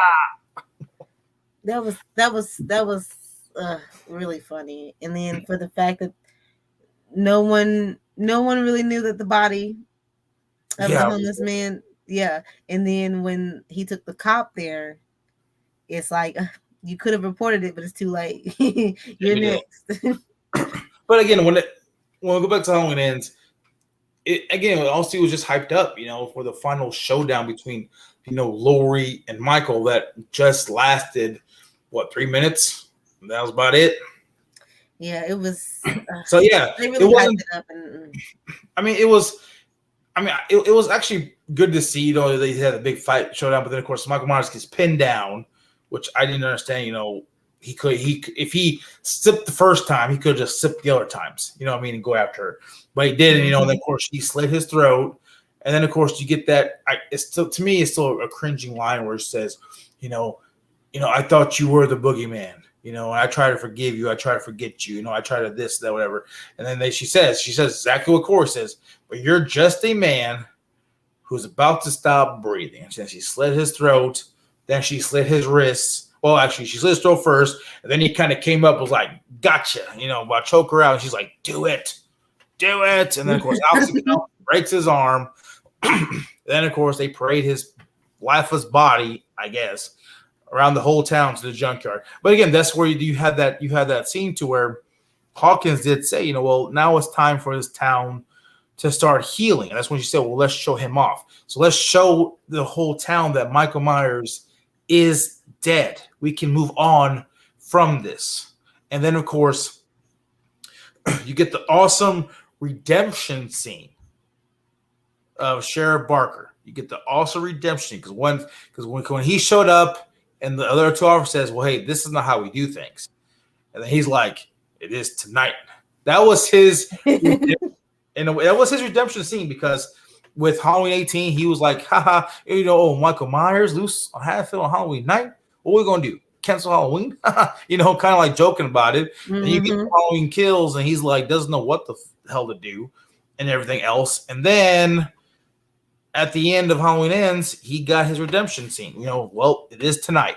We're gonna finish. We're gonna end this once and for all tonight, and they did. And of course, but I mean, in a way, kind of to me, it didn't really make sense when they actually picked Michael off the car and was basically like carrying him over. He's just like his body just moving. They're like walking and then put him down. Crowd surfing. Yeah, right next to the shredder.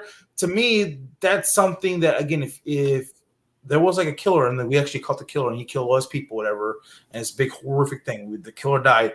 I mean, will we actually be grabbing his body and like lift him up over our heads, like in a way like Spider-Man in Spider-Man 2? Remember with the train scene to where he passed out, and they caught him and they're on the train to like carrying his body. He's like this, right? That's what it looked like. That's the thing, like he was a hero or something.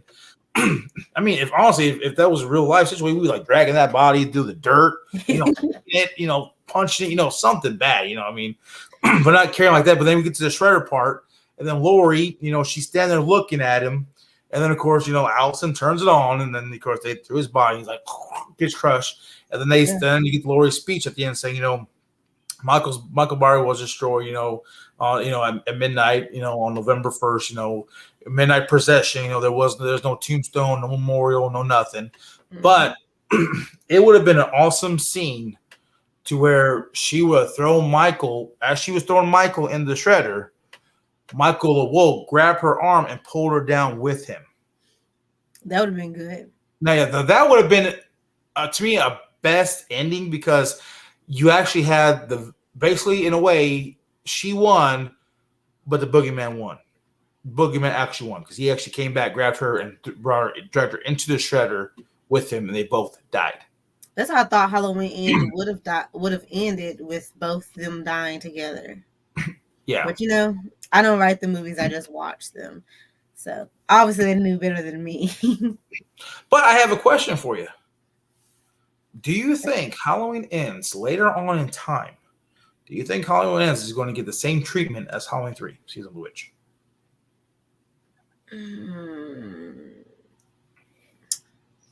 That's difficult to say, because if you take Season of the Witch as if it was not a Michael Halloween movie, then no, it because that would have been like if it's the movie's not really bad. I actually enjoy Season of the Witch, but when I watch it, I think of in the mindset, okay, yes, this is a Halloween movie, but it's not to do with Michael. I try to separate the two. But then see with this one, it's hard to separate it from any other movies because it is within the trilogy. Yeah. So I can see it getting the same treatment as if people didn't want Season of the Witch to be included in the Michael Halloween like not trilogy, but franchise. It should have been its own, just separate thing over here. But yeah, I can. I just don't think it's gonna. It. I've only seen this movie a full one time and half the second time. Like I just could not. I just could not finish watching. But I do think that maybe you'll get the same treatment as Season of the Witch, if not worse, because Season of the Witch, if you take away the Michael and the Halloween franchise aspect of it, it would be a good standalone movie. Yeah. But again, I mean, hopefully one day it'll get like praised, but at the same time, I mean, in a way, it did divide the fans. I mean, again, some people loved it, some people hate it, and to have that, like that diversity of the films and everything is just kind of like, well, you kind of just really didn't do very well. Yeah, but hopefully, if they come up with something new, they can gain us back, and everyone can be back on the same page. As I feel like everyone was on the same page with 18. Everyone thought 18 was a great movie. I loved 18, and I really thought that they were leading somewhere throughout the trilogy, and it just never got to where I was thinking it was going to be. And there's still some loose ends, like plot holes that don't make any sense, but we're just like, we're just going to keep rolling. So hopefully the next, whatever they decide to do with Michael, it gets better. We can only go up from here. Well, we'll actually have to find out, won't we? I hope we find out something.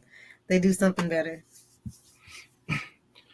But I also did make a video a while back, and it was kind of a tribute to the Halloween, in a way, like 78, and of course the trilogy, which we're going to go ahead and play it for this, since this is the end of it. This is the end of Welcome to the Shape.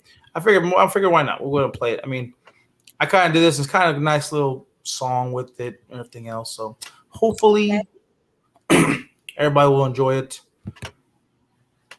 Like I said, it's a sad day. Tears. Hopefully it should just automatically play.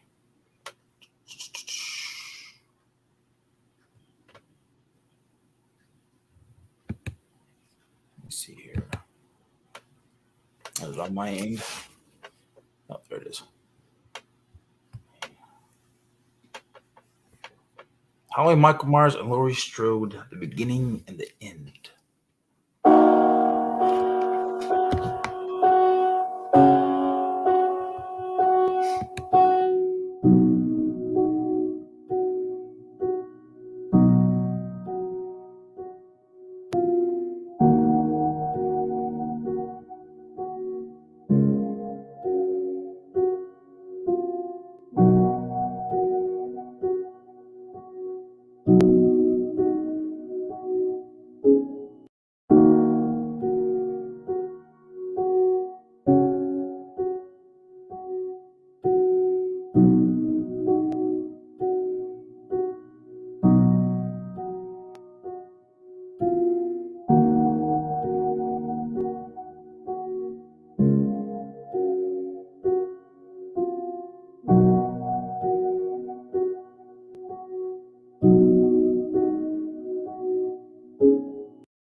Bittersweet end.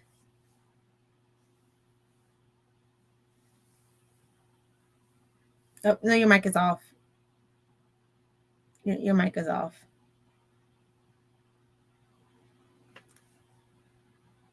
Your mic is off. Your mic is off. I hit it. I thought I hit it. Okay, yeah, there we go. I was like, wait, your mic is off. I was thinking, So wait, Halloween Ends, is it iconic, good, or trash?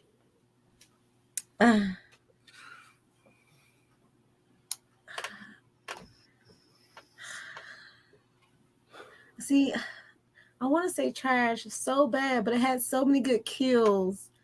I'm gonna say it's good trashish.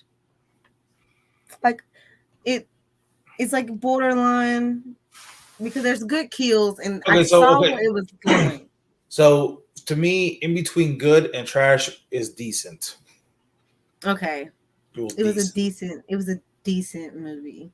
Like I could have went without a lot, but the kills were really really good. I really like to see that we did get to see a different Lori somewhat in this movie. And the things I hated was the love interest. Like we could have done without all that. We could have still had Corey without him having to fall in love with Allison or Allison fall in love with him. But yeah, it was decent. It was a decent movie. It wasn't. Would I watch it? Is it like on my number one? Watch it over again? No. If I was doing a marathon, would I skip over it? Maybe. But I would say decent. It was just an okay film. It was okay. Yeah. Michael Cho says, on the other hand, he says Michael Myers is a cash cow. Yeah. He also says he will come back. He also says, I hate ends. He also says ends is a 0 out of 10. He also says it's not good. For me personally, I say Halloween Ends is iconic. Oh, okay. Well, we have jokes. It's iconically okay. Okay, thank you. Thank you for finishing that sentence. I'll give it like a 1 out of 10, and that 1 is specifically because the kills are really good. Okay. I give it kills. Like that's what I come to see. I come to see a Michael movie. I want to see bodies dropping.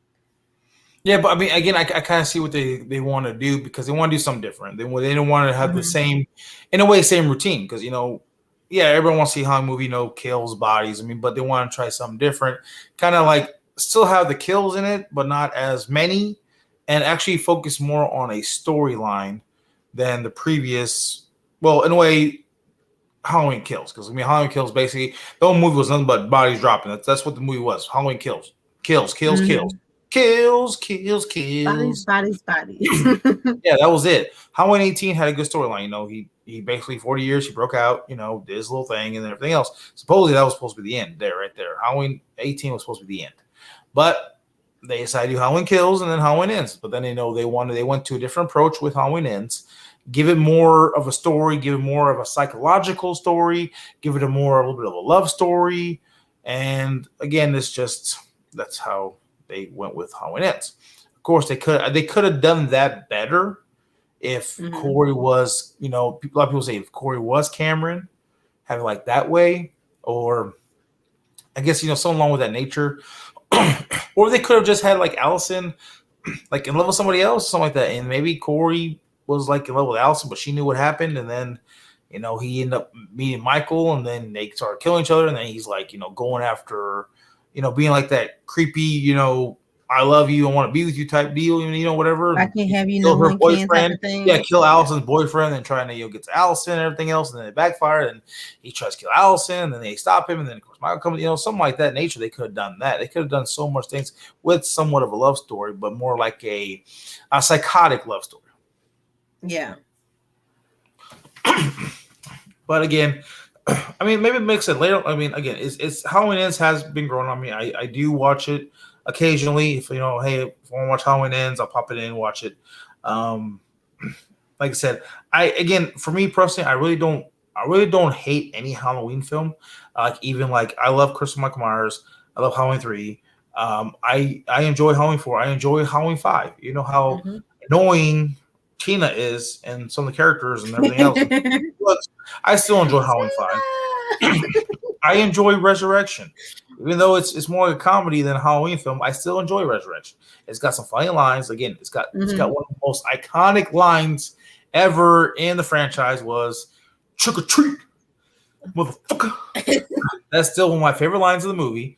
And I don't mind Rob Zombie's Halloween 1. I don't mind it at all.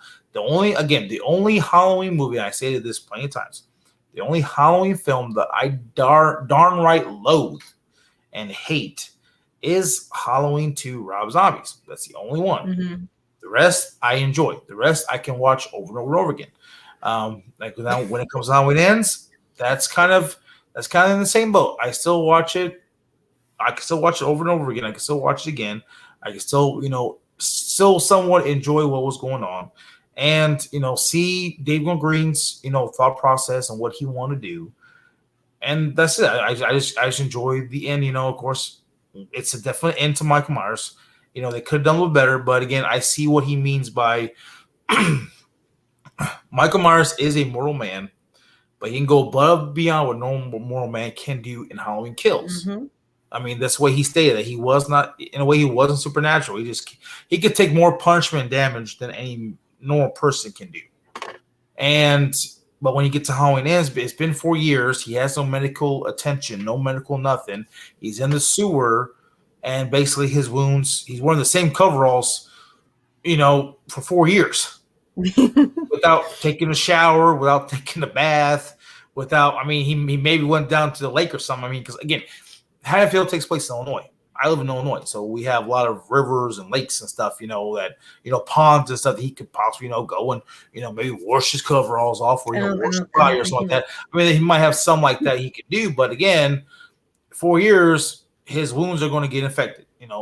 Any normal man, mortal man, even though he go above and beyond, his wounds are going to still get infected. But he was still able to kill, gain some strength from the killing, and then kind of still continue on.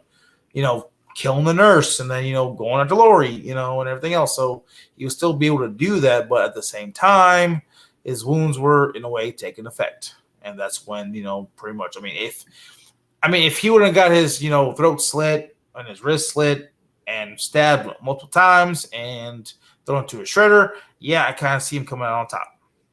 Maybe coming out on top and then, leaving Lori's house, going another little killing spree, go back to the sewer, and then maybe just pass away, in his sleep. Peacefully in his sleep. Maybe he would have done that. Who knows? Just like Gordon Green did what they wanted to do, and it is what it is. Even Dave McBride said, he sees fans what they think about the movie and stuff like that. He doesn't bash us about it. He said this is what they want to do, and that's what I said. Okay, cool. It's different, than what we normally see in Halloween film. This is different, so let's go ahead and do it. And they took that risk and gamble. And like I said, 50% of people love it, 50% of people hated it. So majority of some Michael Myers fans, big Halloween fans like me, I'm kind of like at the point where I'm like, I'll just watch it because it's a Halloween film and I see what they were trying to do, and I'll watch it because of that reason. And it's the end of the trilogy. It's a definite end to the story. So again, when it comes to the Laurie Strode and Michael Myers story, this is the end. This is a definite end of their story. Again, I don't want Laurie Strode coming back. I don't want no mention of Laurie Strode. Again, I like Laurie Strode's character. I don't like Jamie Lee Curtis. So that's, in my point of view, is I'd rather not see her come back as Laurie Strode. If they want to do, like I said, do a continuation of 7 8 where Dr. Loomis is going after Michael and do it that way, or continue on with the Jamie Lloyd story. Don't go Halloween 5 and 6. Just cut those two out and go for Halloween 4. She stabbed her. She stabbed her stepmom. then she's in therapy, whatever, went to psych ward a little bit, have a therapy, and then Michael Myers supposedly died after he got shot and everything else. Supposedly he died, but they never found the body. And let's say 30 years later, 40 years later, whatever long Halloween 4 was, Michael Myers comes back, going after his niece, and she feels she has some. Again, they could do the connection thing. They still have somewhat of a connection. Mm-hmm. So they could definitely do that. To feel that his presence is known, that he's around. They can do that, continue that, or if they wanted to, they can totally continue off of Halloween 6. Bring back Paul Rudd. And then of course, what was the baby's name? They named it Steven. They Steven, have Steven. Michael's going after Steven. Have some of that nature, or again, continue off of Resurrection. You have all these ones you can continue off of. Halloween 4, or you continue off Halloween 5. You continue off of Halloween 6. You continue off of Resurrection. You can continue off of Halloween 2. You continue off of Halloween 78. Or in a way, if you wanted to, you can continue off of Halloween Kills.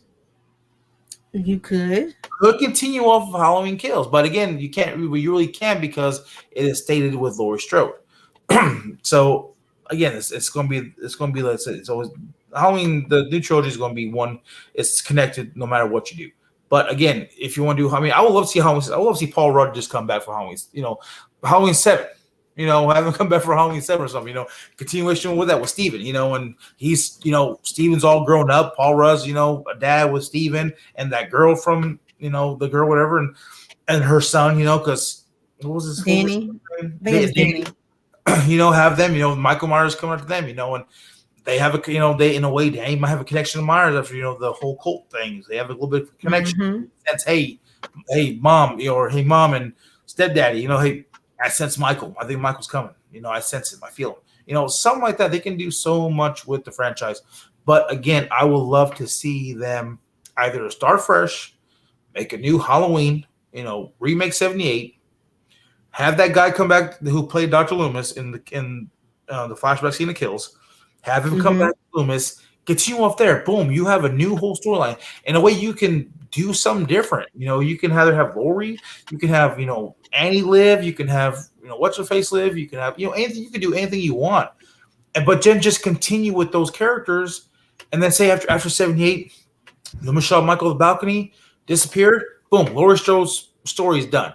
Michael Myers disappeared. Loomis after him. So now we don't have to worry about Laurie no more, or we have to worry about Annie. Say Brackett was with some guy new character playing a new actor playing Brackett, going with Dr. Loomis trying to find Michael. And then of course he either dies or has to go back to Annie, or whatever. You can do whatever you can do. To just redo the storyline or continue on something. But again, I would love to have new characters. Yeah, new characters. New thing. But again, that's why in a way I kind of praise Scream.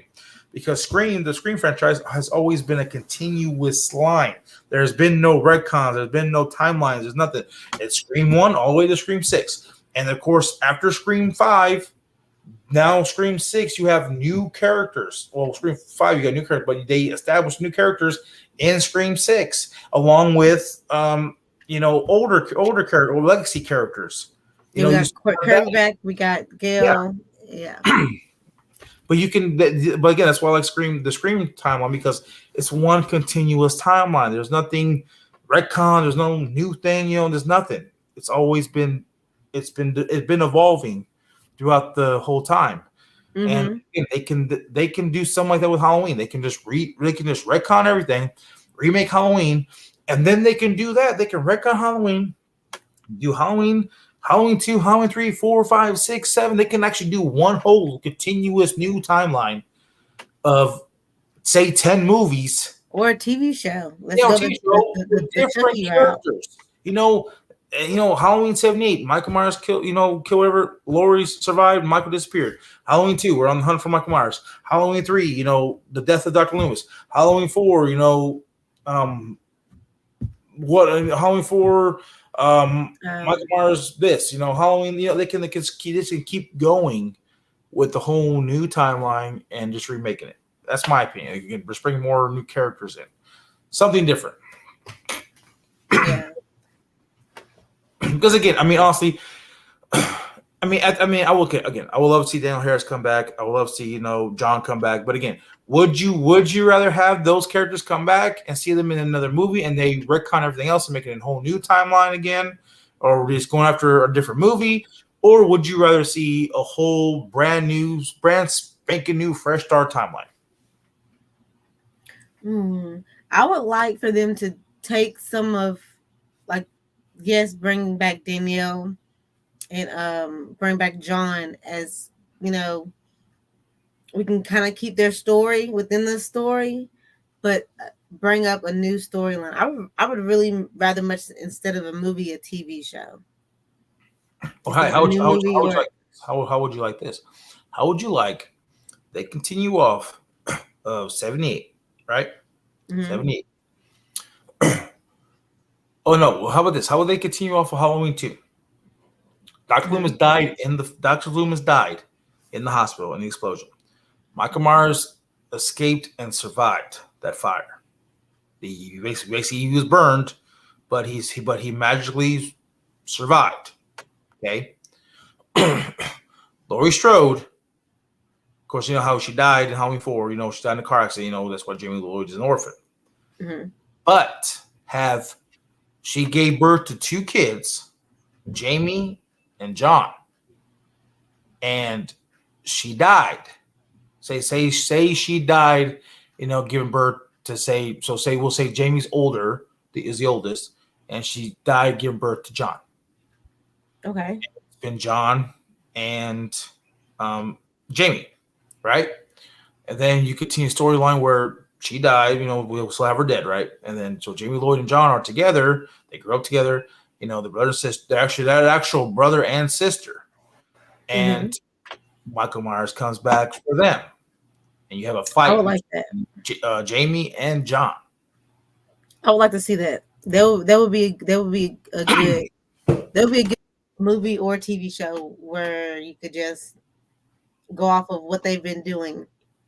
And maybe one of them, maybe you said Jamie's the oldest. Maybe she has still been keeping track with little Michael sightings. Yeah. And little people, people saying, "Oh, this has happened here," or there was a body found here. She's the one keeping up with that. And then they hear about one that's close, and it's actually Michael, and then they have to fight and battle him. And I would like to see that happen. I don't see anything wrong with them bringing that. Or say this, right? Say John and Jamie didn't know anything about Michael. Of course, let's say Laurie Strode never talked about Michael. Okay. But after her death, and they grew up, they actually came across a tape of their mother. Really? They put it in a play, and they says, hey Jamie, hey John. So say they started seeing people getting murdered. They say some masked man is murdering people, whatever. Michael Myers possibly returned, or whatever, right? And they find this tape and they play it, or say this. Say that she say that she gave birth to John and she died during childbirth. Or say that she had cancer or something. She was actually going to die, and she left a recording for them just in case something would happen when Michael came back. And say somebody knew about it and said once they started seeing signs of Michael or anything else, this person came with a tape and said, "Hey, your mother want me to give it to you at this certain time," and they took the tape, they played it. And then Laurie Strode says, hey, Jamie, hey, John, I just want to let you guys know that your uncle, my brother, Michael Myers. And if you receive this tape, then Michael Myers is back. And then she should say her iconic line, "Now do as I say," and blah, blah, blah, blah, blah. Yeah, and they go there. And then, of course, now they're like, well, Michael Myers is our uncle, and he's going to be coming after us. And and then they'll start preparing or whatever, and they're actually going through and trying to find him, trying to stop him, whatever they can do like that. And then of course, again, you got John and Jamie teaming up to fight Michael Myers. That would have been an awesome movie to do. That would be good. That would be good. I mean, I feel like they have open closed movie with the trilogy to this point where it's a closed end, like do not pass go, do not collect $200 type of closed. So they can really just come up with anything. They can start it up from anywhere. I mean, y'all have a good range. Y'all have many storylines. Y'all have many, you know, you can pick one, you can pick two. You can go from that, or you can just scratch it all and just start from 78 and go on from there. But I just hope they come back. If they do come back with something, we have a strong start like we did with 2018 and a strong finish all the way through, no matter if they do one movie or if they do two or three. I just want the whole little trilogy of their new timeline to have a banging start and a banging ending. Yeah. Mm-hmm. But again, everybody, it is that time of the night. And of course, again, this is the last episode. But until we get something, hopefully, like I said, hopefully we'll get something in the near future, Halloween TV series or another Halloween trilogy or, whatever they decide to do. But again, this is the ending of Welcome to the Mind of the Shape. I'd call it the season or the series finale. But again, that's just like there's series finales on TV shows. Sometimes they bring it back with someone else, or they make a movie. Who knows? But again, everybody, I want to thank everybody for coming on. And all everybody in the chat, talking to everybody. Appreciate each one of you. And of course, again, thank you all subscribers. Again, we're getting close to that 1K, and it's a big old milestone for me to get close to 1K, and it's awesome. And then, of course, having the lovely, basically, Brittany on with me as my partner in crime. It has been a pleasure with her. And of course, like I said, we got the Horror Outcast podcast together with Helvington, the Hellmaster himself, and of course, we got our new podcast coming out. We love horror, and also too, I am going to probably be maybe resurrecting one of my podcasts called "This Is Halloween." Ooh. With, of course, basically Brittany on there with me as well. Yep, I'll be there. Anything, I'll do it. But of course, this is Halloween. We talk about everything horror related, or mostly everything Halloween related. Like how we talk about Hocus Pocus. Of course, as I found out last night that Hocus Pocus 3 has been confirmed and is in development. Yep, I heard that too, that they're going to be doing a Hocus Pocus 3. I'm like, okay, I'm here for it. So anything Halloween is going to be coming up. So we'll figure it out. But you got any plugs you want to put in before we head out? Not really. You can catch me on the same channels. You can check me on the same Instagram pages. If you want, you can join my YouTube channel. I'm putting out stuff, little clips here and there, and hopefully I can start, doing full videos or maybe a couple lives here and there. And check out my TikToks, my art stuff, and just my little segments I do across the board from here and on the Helvington channel. Yes. Yeah. But again, everybody, thank you all for coming. Thank you all for watching. And of course, always remember, my friends in the shadows, the shape is always in the shadows. Always. There, everybody.